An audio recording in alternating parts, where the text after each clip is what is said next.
Spain একটা অমুসলিম দেশ, আর তার রাষ্ট্রনায়ক অমুসলিম, সম্ভবত নামটা পেদ্রো সানচেস। বেচারা হইতেছে প্রায় আমি গাজার শিশুদের আঁকা ছবিগুলো দেখি এবং টাঙ্গায় রাখি যেন তারা আমি না বলি। যেভাবেই হোক, যে কোনো উপলক্ষে হোক, যেভাবেই হোক, বেচারা গাজারে মনে রাখছে, গাজার শিশুরারে মনে রাখতে চাইতেছে। এটা বেচারা সংবাদ মাধ্যমে প্রকাশ করছে যে নিজে টাঙ্গায় রাখা ছবি এবং ছবি দেখে। মুসলিম মুসলিম হইতে সেই দিনের কথা রাষ্ট্রনায়করা সবার আছে যে দিনের কথা খবর ছবি টাঙ্গায় রাখার বিসি থাকতো না, সব বিসি উঠে দিয়ে যাবে। আর অনেকে বলতেন যে ভাই আমি স্পেন না বা বাংলাদেশ বা অমুক অমুক দেশ, যারা যারা আছে এটা তো স্পেন না। স্পেন না, মুসলিম অনেক অনেক দেশ আছে স্পেনের চেয়ে 500 পাওয়ার গুণ ক্ষমতা সম্পন্ন। এবং আমেরিকার চেয়ে বড় হেদাম আল্লাহ স্পেন না, কিন্তু মানে হইলে মন মানসিকতা।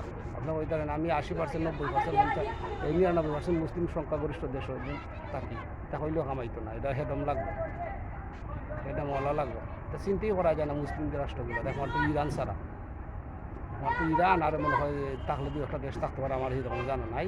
কিন্তু এটা মুসলিম দেশের রাষ্ট্রনায়কে তার চিন্তা চেতনা দ্বারা তার চিন্তা করছেন, তো গাদারা কীভাবে মনে রাখার কথা চিন্তা করে সবসময়। এটা আসলে মানুষের মন মানসিকতা, আসলে তার চিন্তা ভাবনা।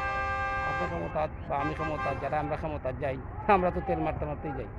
বড় বড় হেডমালার দেশে হেডমালাদের জাতি, এই হিসেবে আমরা অবস্থা। স্পেন হইতে গেলে সকলেই হইতে পারতেন হইলে